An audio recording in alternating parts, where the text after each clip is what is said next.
บอมตัวกินก่อนเนาะบอคือมีน้ำตาลมีเกลือมีแจ่วทุกเพราะว่าตัวหนาไปหาสำหรับก่อยกินมาแล้วเคยมาแล้ว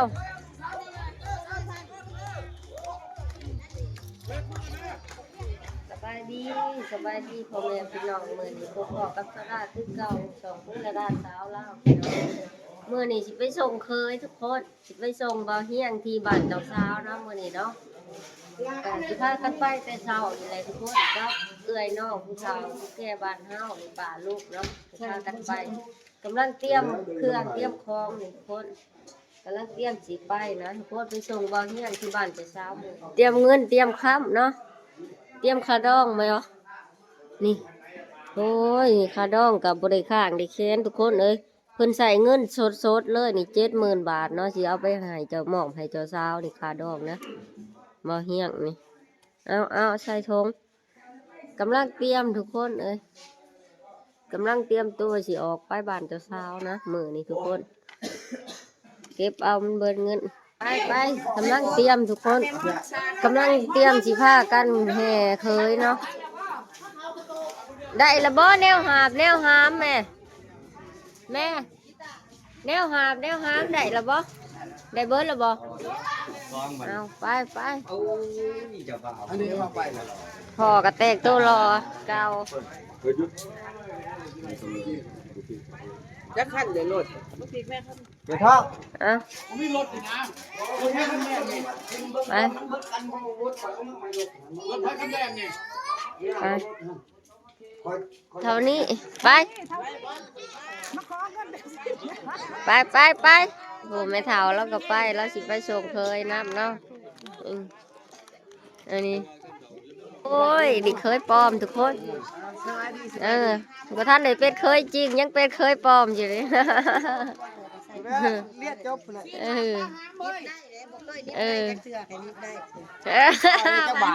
พันใหญ่ข่อย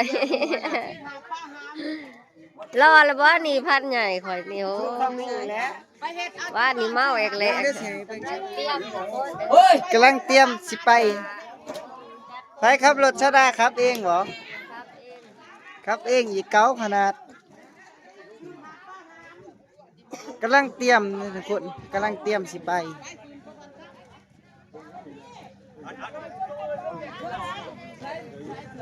ห่วยอีพ่อนี่สิบ่เมาว่ามือนี่สิเมาว่าพ่อมือนี่เต็มที่พ่อเต็มที่เอาทุกคนเอาขอโตขึ้นรถก่อนเด้อนี่ก็เป็นอีกขั้นหนึ่งรถพอบ้านน้องเพิ่นมาในอย่างนั้นเนาะพอบ้านเพิ่นก็มาเนาะกูถามร้านก่อนอย่าเพิ่งอาบน้ำได้ไหมเด้อไปอยู่ที่ไม่แห้งผุนแล้วไปขับอยู่ที่โอ้ชาติบ่มีฮอดพ้นแพงโทรบอกพันมองแน่พันมองสิออกไปลาดโอ้ผู้เดผู้พอบ้านเฮาก็มามื้อนี้ครับรถไถเคยนางเนาะสบายดีอ้ายสบายดีไอ้เจ๊กไป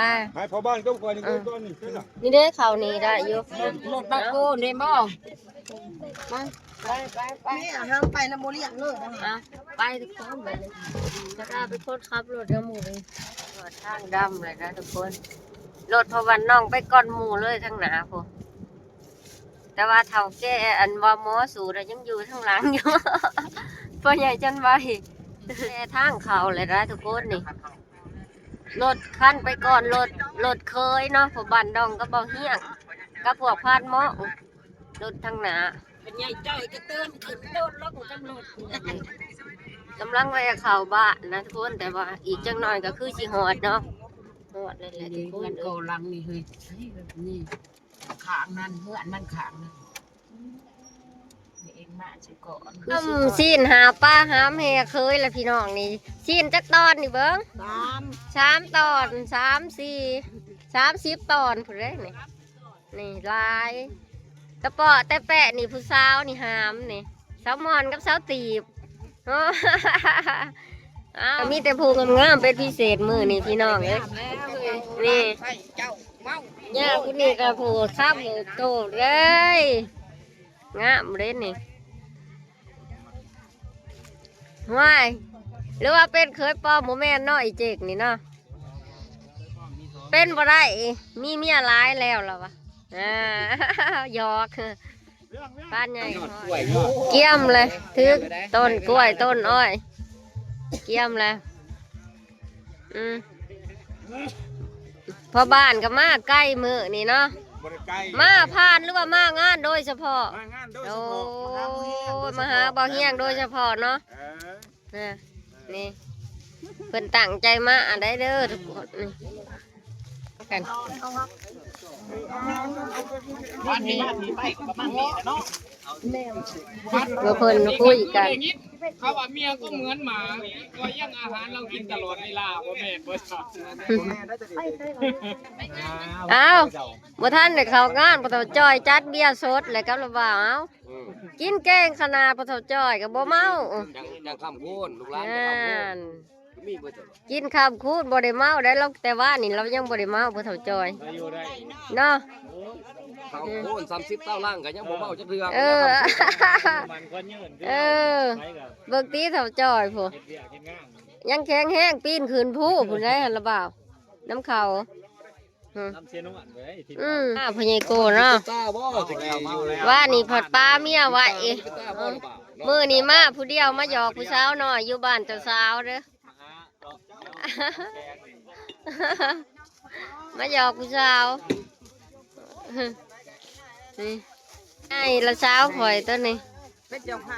นี่นี่มาขอร้านไผ่เนี่ยนี่เจ๊ใหญ่แล้วตัวนี้ถ้าเขาไปในงานเนาะถ้าจะหน่อยพวกเขาพ่อแล้วเขาไปหมดเวลาหน้าที่แห่เคยแล้วเนาะทุกคนนี่ไปเอาหอดเวลาเลยแห่เลยไปแห่เคย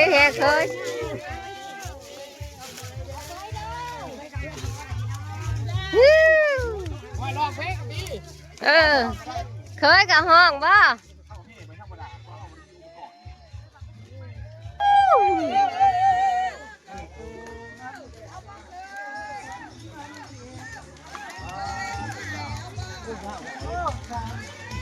ใครเอาผู้เฒ่าเอาแห่เคยฮะแถมสองเลยพี่น้องมาแล้วเคยมาแล้ว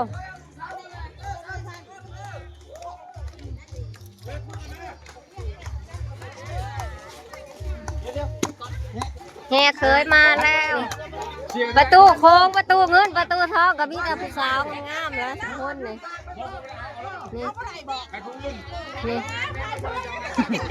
เอาไข่ฟูนเด้อนี่อ้าว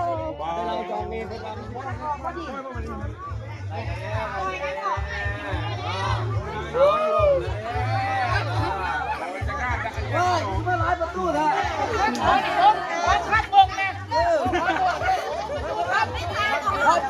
ครับแต่พี่ก้อนครับแต่พี่ก้อนทำไปสิก้อน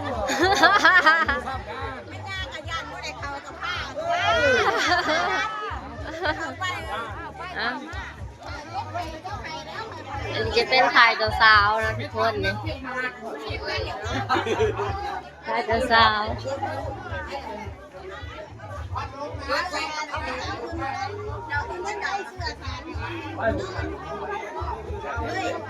ถ่ายเจ้าสาว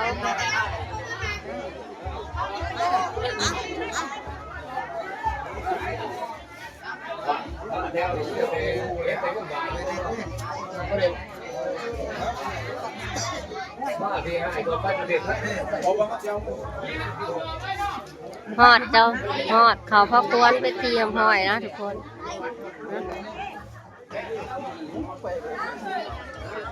วันนี้ไม่ซื้อมาส่งเคยมาส่งเคยหอดไปเตรียมหอยเขาพ่อกวนนะเอาเยอะน้อนะพี่น้อง มีความสุขเดือ10 คนพ่อหลาน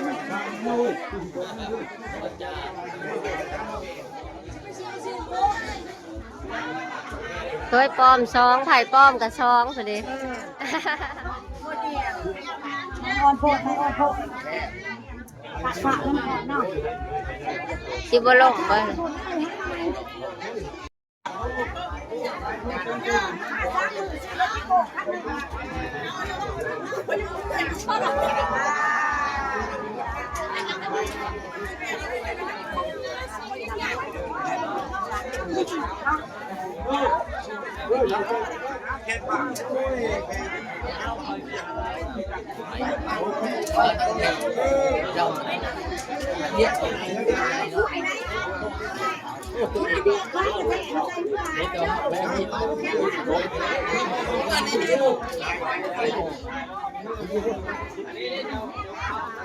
ลูก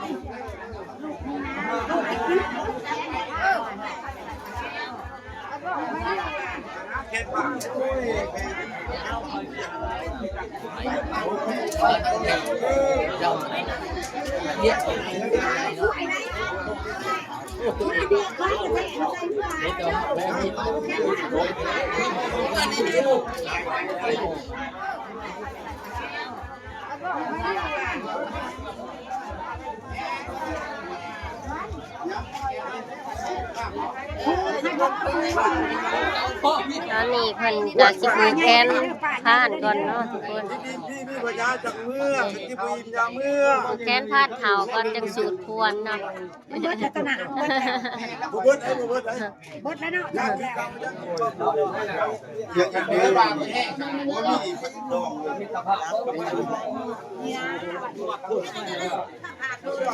ตอนนี้ก็สูดควรเนาะทุกคน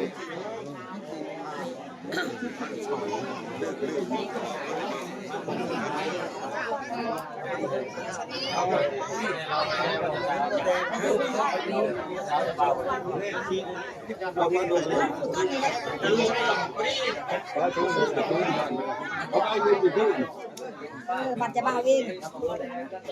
คนกันเองพัฒนาเขาได้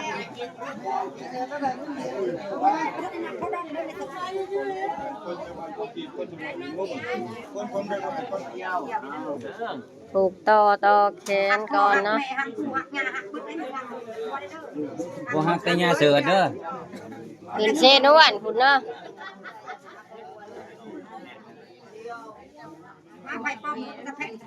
เออแม่นให้อ้ายพาหนูเลี้ยงไปแม่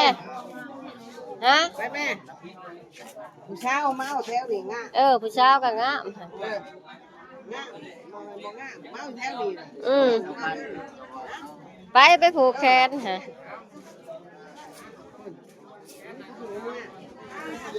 มีกำลัง เอาหยัง เอาลูก บ่หรือว่าเอาหยังดอก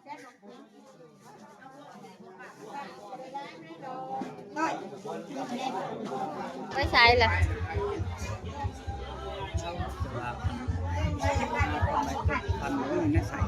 ฮะ ก็ได้ใส่เล็กจบ ก้อนไข่แหละบ่อาหารโอ้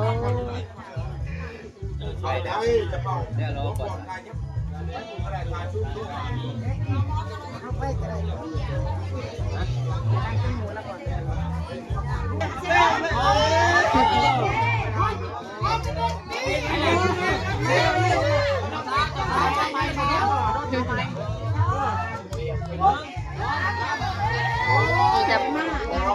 จะเป็นคือช่วง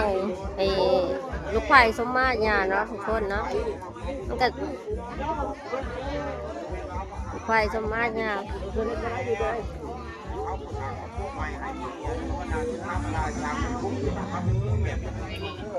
ก้อนไข่แหละบ่อาหารโอ้ เนี่ยรอก่อน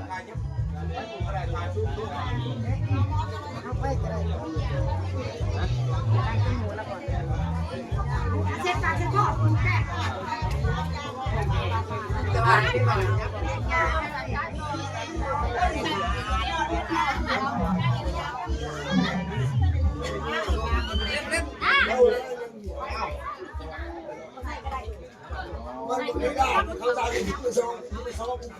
จังสิจู้เคยเมื่อเพื่อนเนาะ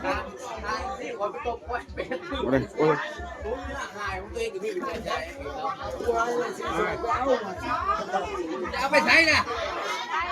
ลุงขึ้นเมื่อได้ใช้หรือไม่ลุง แค่ถอย ไปซ่อมนี่ไปเลย ลุงขึ้นหดน้ำลุง เ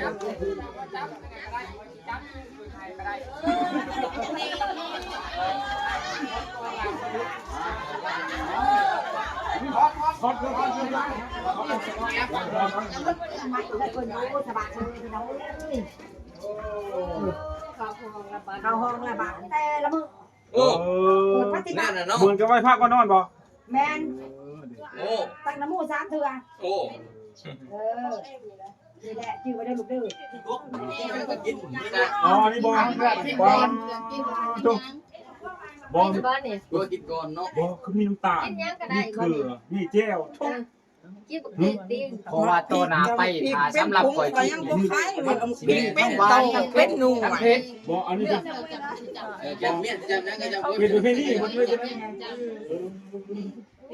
ประเพณีเป็นประเพณีจริงๆอาหารดีให้ทุกทางอยู่ในตู้เชื่อ ร้านดีนะ มาว่าจังนึงนี่แบบว่าเฮาสิสู่ชนบ่ว่า บ สิ อล เป็นอันนั้น เลิกกินเกลือก็เนาะ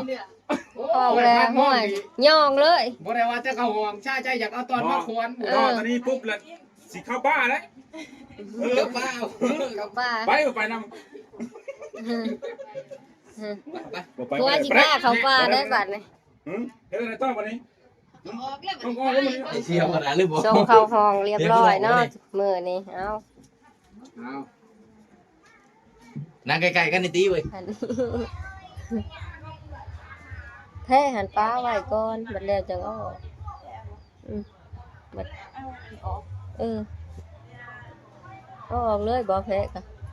เอาออกเลยก็ได้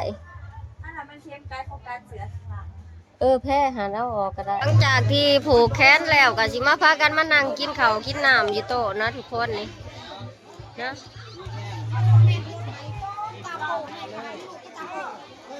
เบาเฮียงนี่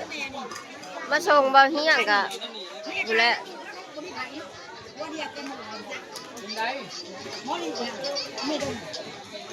ก็กินเบียร์ผ่านหม้อก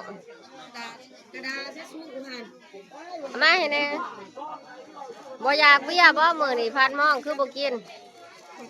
ผ่านมองมาตูดงาน ตูดอย่างเดียวบ่ เบี้ยจะเช้าบ่มื้อหาลังผ่านมองบ่มื้ย่านได้เมียบันน้องแซงมืออายุหมอน ไปเสียบาดไอ้บ้องนี่หน่อย มันด้านบ่ ไอ้ยุ่งแกไอ้คนนี้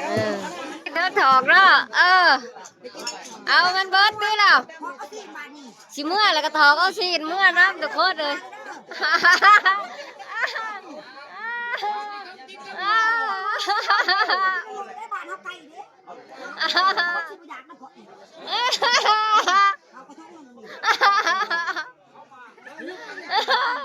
เอา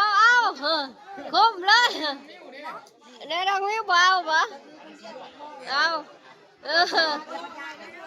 าน้ำแล้วก็สิได้มื้อแล้วบัดนี้ทุกคนเลยอันนี้ไปครับเด้อเลยบอกแม่แล้วว่าเช้าไว้แน่ เอาไปกินข้าวกินน้ำแล้วกินข้าวเที่ยงแล้วก็สิพากันมื้อเนาะคนชาวบ้านอยู่ใกล้เนาะเพื่อสิฮอดอีกนี่ก็โดนเติบเนาะสิได้มื้อจ้าเวลา3 มื้อจังสิได้มื้อจากบ้านเขาเที่ยงเนาะ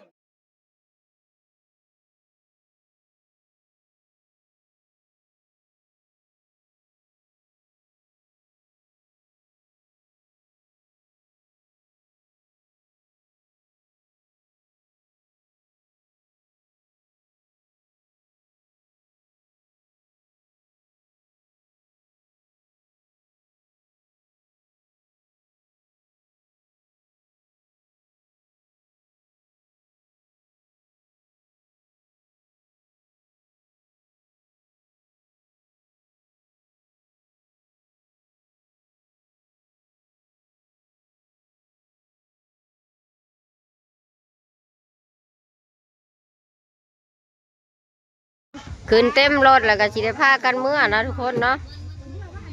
กอบขี่ขั้นได้สะกอบนี่เนาะ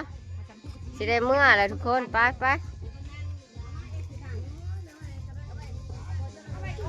อีพ่อขี่ขั้นได้สะ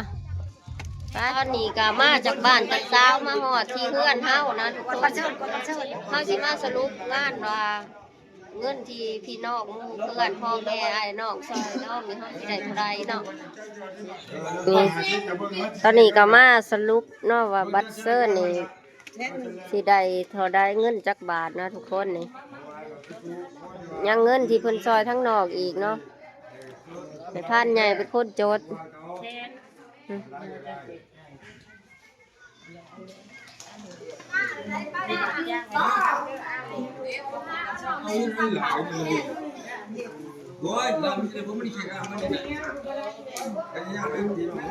ตอนนี้ก็เอาเงินออกจากซองบัตรเชิญแล้วเรียบร้อยเนาะทุกคนบัดนี้จักล้านเงินซองนี่บอกจักล้านเอา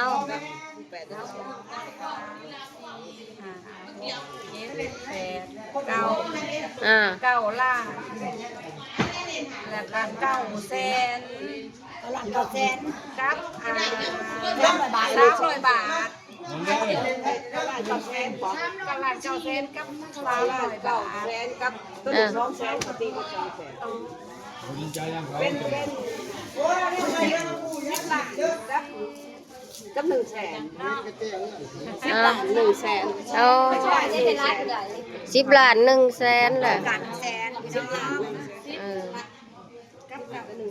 มันนี่ก็ตีเจ้าแก้ว900,000กับ300 บาทอีกนะอะไรพอตีเป็น200,000 9แล้วก็10นี่เงินซองนะทุกคน10 ล้านเนาะ10 ล้าน100,000กีบนะทุกคนนี่เนาะนี่เนาะนี่10 ล้าน100,000กีบทุกคนนี่เงินซองเนาะแต่ว่าหมู่ผู้ที่โอนหันกันยังหลายคนอยู่เนาะหลายคนที่พูดเพิ่นโอนเนาะกันมีหลายบ่ท่านได้นับเนาะนี่ก็จิมานับเงินโตอ้ายกับน้องหมู่คู่แม่เพิ่นซอยเนาะนับอีกทุกคนนี่อันนี้อีกเงินส่วนที่2เนาะเงินนอกซองเนาะที่เพิ่นมาซอยนี่พุ่งไปเขากันนะเอาแต่เงินบาทเขาแต่เงินโอ้คุณกับสร้างกันเนี่ยเป็นคนเป็นเลือดเป็นหักเป็นชักเลือดก็เป็นดอกเขาป้าก็ห่างกันดีว่าแล้วจะป้าผมมีเงินแจกด้วยลอยดอกเราเนี่ยสิมาก็นี่สิได้จัก10 ล้านอีกเนาะนี่ตัวที่2จุดที่2ซอยพ่อแม่พี่น้องป้าลุงนี่แหละเนาะนั่นไงที่มีอันคนที่อยู่ยามันอย่าว่าไปตบกันบริษัทจะว่าผมมาเช่าลูกร้านอยู่อะไรนั่นก็ยามันผมไม่บอกซื้อเงินบาท10,000ล่ะแม่ก็จะดูเรื่องบ้านเมืองซอยบ่บุรี4 ล้านแม่1 2 3 4 54 ละเอา600,000บ่4 ล้าน54 ละผู้บ่ซอยก็สิแม่น400,000บ่เล็กบ่ได้อัน70,000ซอยเด้อมีแต่ผู้หลวงหลายขอบใจเด้อมาบวกเงินบาทบัดนี้ผู้บ่ซอยบวกเงินบาท 25,000 กับ200แต่เงินบาท 25,200เงินกีบ5 ล้านเงินกีบ5 ล้าน50มื้อนึงก็6 ล้านปลาย5 ล้าน4 แสน5 ล้านก็ได้50 ล้านค่อยว่าบ่ถึงได้แนวนี้50ถือว่านับเงินไล่เงินแล้วเป็นทีเรียบร้อยเนาะทุกคนเนาะนี่จะมีทั้งเงินกีบเงินบาทนะทุกคนเนาะ1 2 3 4 5 6 7 8 9 10เนาะจะมีทั้งเงินกีบเงินบาทนี่จะร่วมกันไว้แล้วจะเอาไปจ่ายค่าใส่จ่ายในงานค่าเหล้าค่าเบี้ยแน่เนาะทุกคนเนาะนี่ก็ถือว่า เงินที่พี่น้องหมู่คู่พ่อแม่ซอยดองเบาเฮี้ยงนี่ก็ถือว่าได้100 ล้านกีบนะทุกคนเนาะ100 ล้านกีบล้านกีบถ้าไล่เป็นเงินบาทเงินไทยก็ประมาณ100,000 กว่าบาทนะทุกคนเนาะคืออันนี้คือเซตสิ้นเนาะจบงานเลยนี่ได้100,000 กว่าบาทเลยเงินซอยดองเงินซองแน่เนาะนี่